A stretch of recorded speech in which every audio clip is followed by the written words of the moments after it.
The following is brought to you by paulakers.net.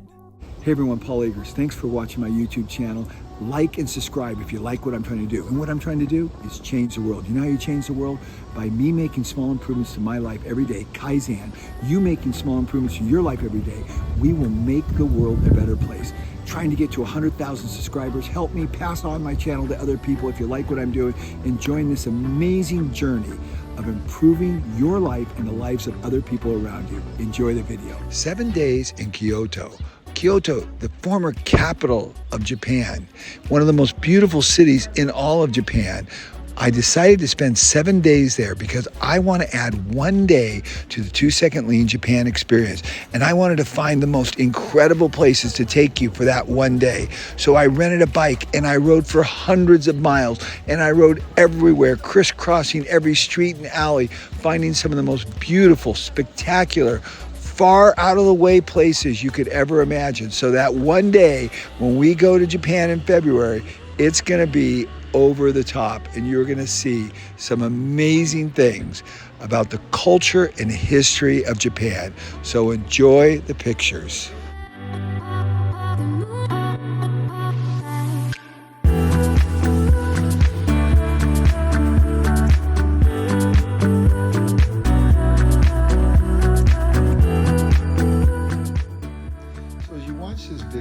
I hope you're overwhelmed by the photography and the videos that you're going to see, because for me, I just walked around with my eye as a craftsman and I looked at everything and I said to myself, how did they execute this? Look at the detail involved in everything that you're seeing here. And remember, this is the former capital of Japan, over 1,000 years old. This is the cultural center of Asia, essentially.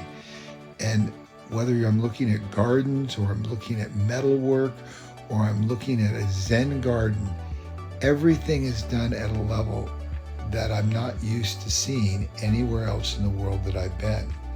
So I would encourage you to sit back and just watch this with a bowl of popcorn or as you're making dinner, and just be taken in by the photography. Now, I was very, very fortunate.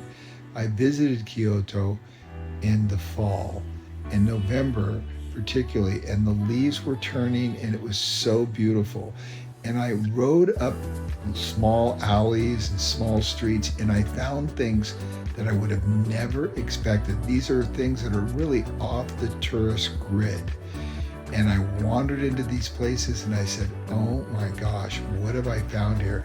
I even wandered into some private residences.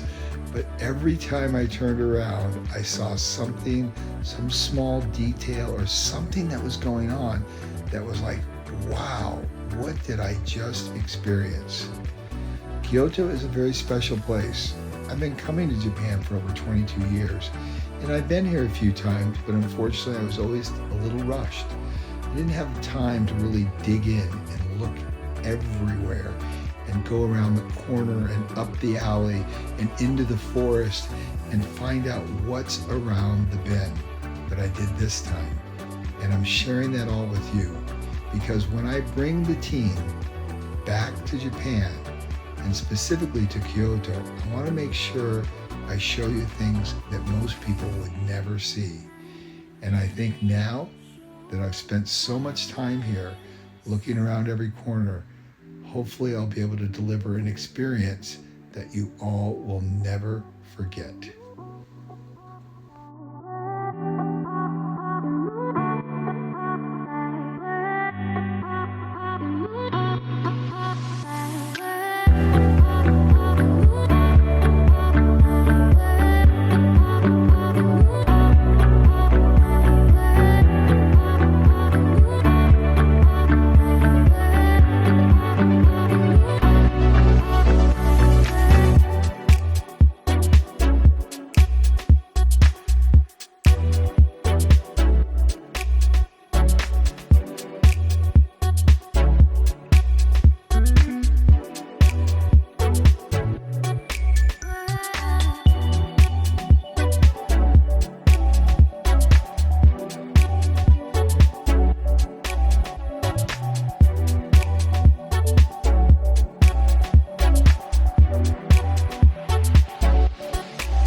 Nemo-san. So here we are in beautiful Kyoto, and I asked you, what's special about Kyoto? How would you summarize it?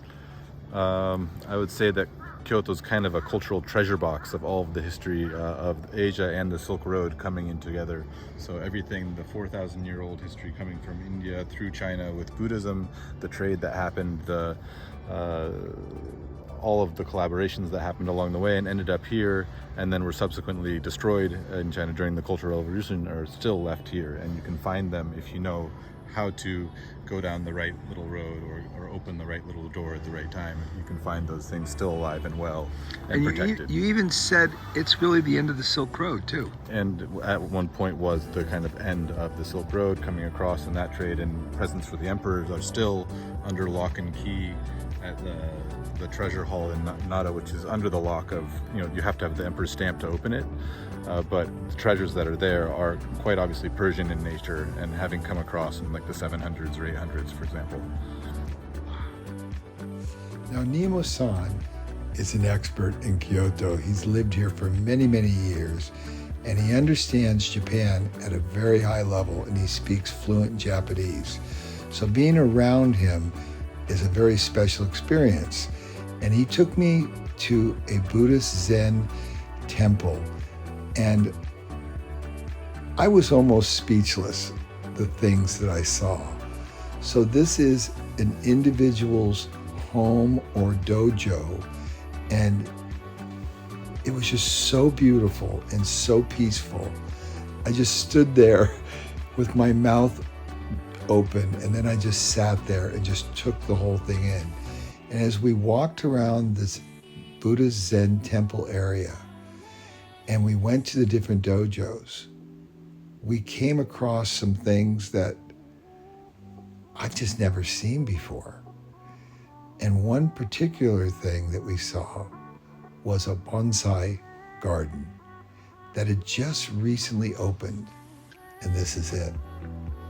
And I've been a student of bonsai, and I've seen beautiful ones all over the world, whether it be in China or the US, but I have never seen anything like this before. Some of these trees were hundreds of years old, and the way they were displayed, it was breathtaking. The detail, the precision, the care, the artistry.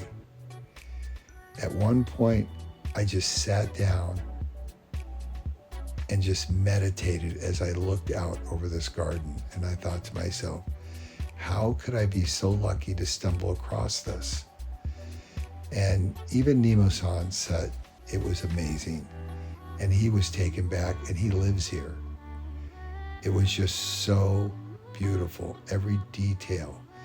Even the small viewing house where you would sit in there and the sun would come in and drench yourself, and you'd look out over this beautiful garden, and there were interior bonsais and there were exterior bonsais, and I just sat there and said, I almost couldn't take it.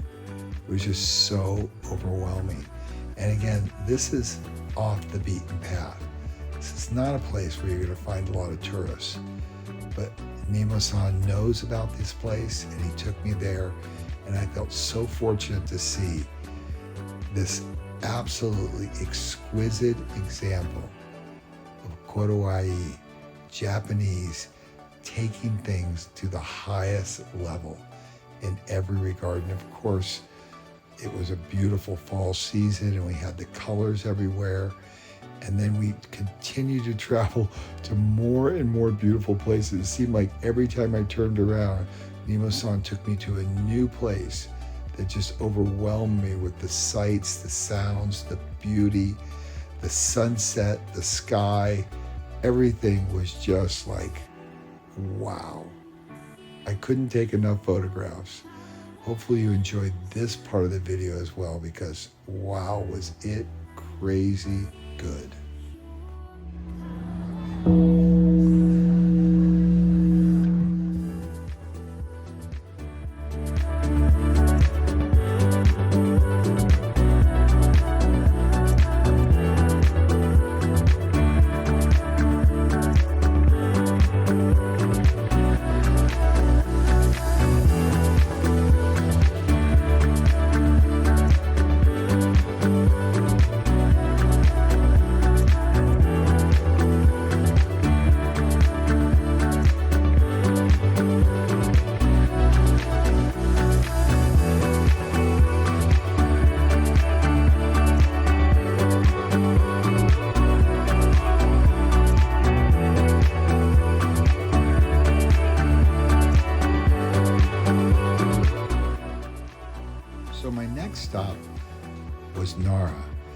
Nara used to be the original capital of Japan, but then the capital moved and the emperor moved to Kyoto.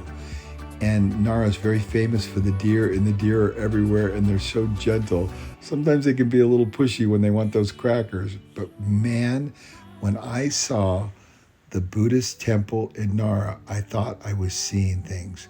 This was so old and so ancient and so grand and so big, it dwarfed anything I'd seen anywhere up to that point. And literally, we're looking at buildings that are 600, 700, 800, 1,000 years old, with Buddhas that were just overwhelming in scope and size, and wooden carvings that were 5 stories tall. I've never seen anything like it. Overwhelming. Japanese culture is alive and well in Nara and Kyoto. And these are 2 very, very special places. So in this section of the video, this is Nara.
So I hope this video has helped you fall in love with Japan the way I've fallen in love with Japan. 22 years, and it's still as fresh as the first day I got here. A truly exotic culture, a technologically advanced culture, and a fun culture.